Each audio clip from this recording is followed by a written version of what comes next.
नमस्कार, आप देख रहे हैं एसबीटी न्यूज। पेश है 22 मई रविवार सुबह 6:15 बजे राजस्थान की बड़ी खबरें। आम लोगों के लिए केंद्र सरकार ने बड़ा फैसला लिया है। सरकार ने पेट्रोल डीजल की कीमत पर बड़ी राहत दी है। केंद्र ने पेट्रोल पर 9 रुपए 50 पैसे कम कर दिए हैं, वहीं डीजल पर 7 रुपए कम किए गए हैं।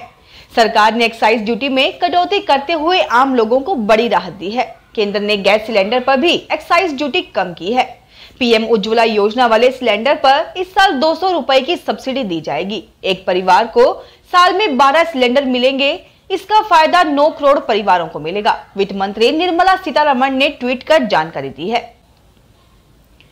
राजस्थान में गौपालन और गौवंश के संवर्धन के लिए गहलोत सरकार ने महत्वपूर्ण निर्णय किया है। गौशालाओं, नंदीशालाओं के बेहतर संचालन और आवारा पशुओं से होने वाली समस्याओं के निराकरण के लिए 7 मंत्रियों की एक मंत्रिमंडलीय समिति गठित की गई है।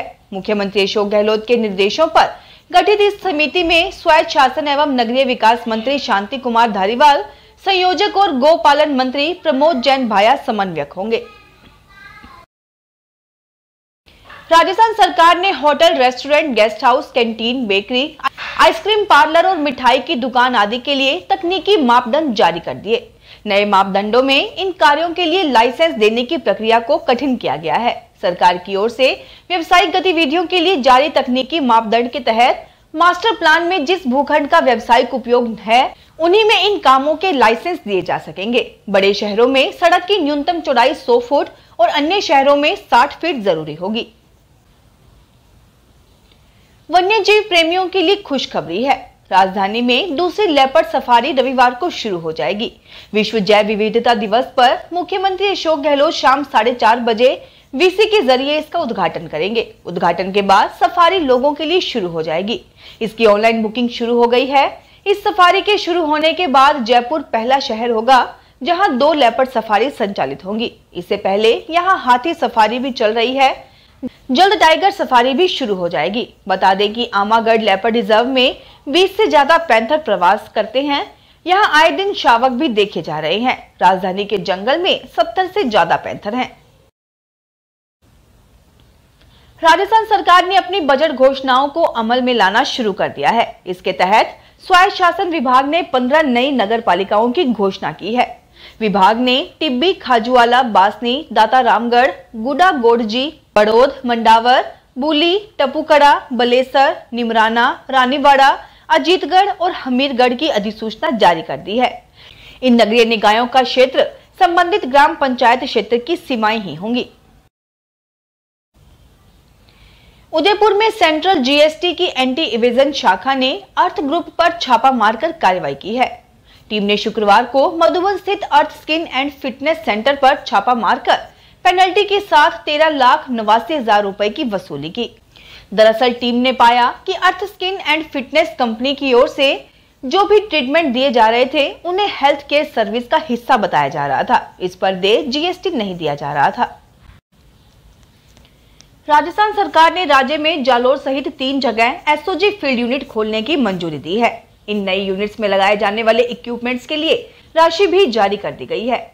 नई यूनिट खुलने से जालोर, बाड़मेर और सीमावर्ती जिले में हो रही संदिग्ध गतिविधियों को ट्रेस आउट करने में आसानी होगी। दरअसल राज्य सरकार को भिवाड़ी, बाड़मेर, भरतपुर, जालोर और झुंझुनू में एसओजी की 5 नई फील्ड यूनिट्स के गठन का प्रस्ताव मिला था। भाजपा के राष्ट्रीय महामंत्री दुष्यंत गौतम ने कहा कि कांग्रेस पार्टी को चिंतन शिविर के बाद भी चिंता करने की आवश्यकता है।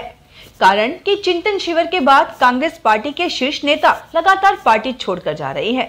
वे शनिवार को मेहंदीपुर बालाजी में बालाजी के दर्शन के बाद पत्रकारों से बातचीत कर रहे थे। उन्होंने बिना किसी का नाम लिए गांधी परिवार पर कटाक्ष करते हुए कहा कि जो फॉर्मूला चिंतन शिविर में पास किया है, उसे वह अपने आप पर ही लागू नहीं कर पा रहे हैं। दहकते तापमान के बीच राहत भरी खबर आ रही है। पश्चिमी विक्षोभ सक्रिय हो गया है और 24 घंटे के भीतर प्री मानसून बारिश और आंधी की पूर्वानुमान लगाया गया है। पश्चिमी विक्षोभ सक्रिय होने के कारण 25 मई से अगले 9 दिनों तक शुरू होने वाले नौतपा के दौरान भी तपिश कम रहेगी। 2 दिन तक लू से राहत रहेगी। 28 मई के बाद फिर से तापमान में बढ़ोतरी होने का अनुमान है। राजस्थान में भ्रष्टाचार निरोधक ब्यूरो ने करोड़ रुपए की डमी करेंसी खरीदी है। ट्रैप कार्रवाई में दी जाने वाली रिश्वत के लिए डमी करेंसी की व्यवस्था की गई है। भ्रष्टों को रंगे हाथों पकड़ाने वालों के सामने परेशानी ये है कि जितनी रिश्वत मांगी जा रही है वह देना उनकी सामर्थ्य में नहीं है। एसीबी ने नकली नोटों का सहारा लेना शुरू किया है। डमी करेंसी के फेर में अब तक 3 बड़े मामले पकड़े जा चुके हैं।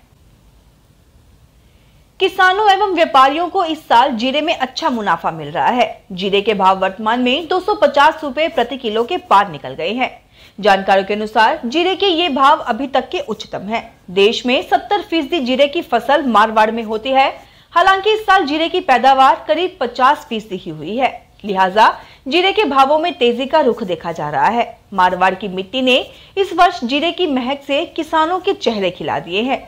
60% जीरे की खपत घरेलू बाजार में होती है, जबकि 40% जीरा अमेरिका, कनाडा और चीन और अरब देशों को निर्यात होता है।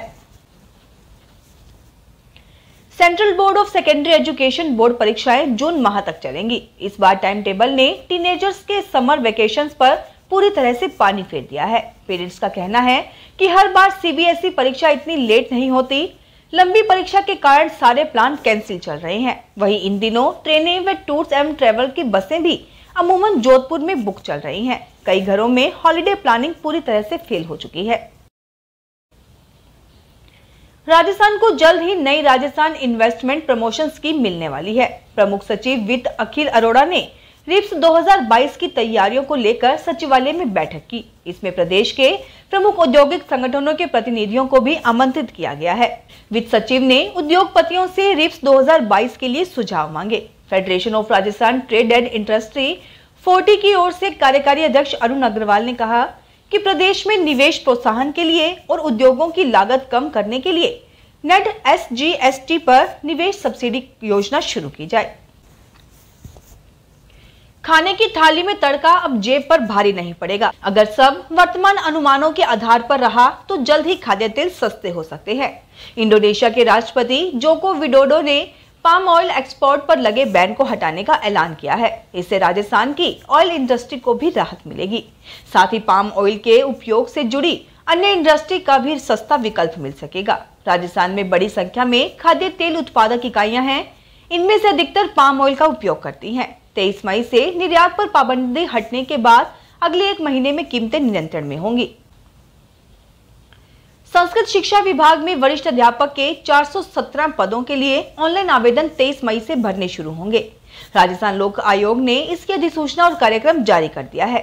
सचिव हरजीलाल अटल ने बताया कि सरकार ने आयोग को संस्कृत शिक्षा विभाग में वरिष्ठ अध्यापक के 417 पदों के लिए अभ्यर्थना मिली है। ऑनलाइन आवेदन 23 मई से 21 जून तक भरे जा सकेंगे।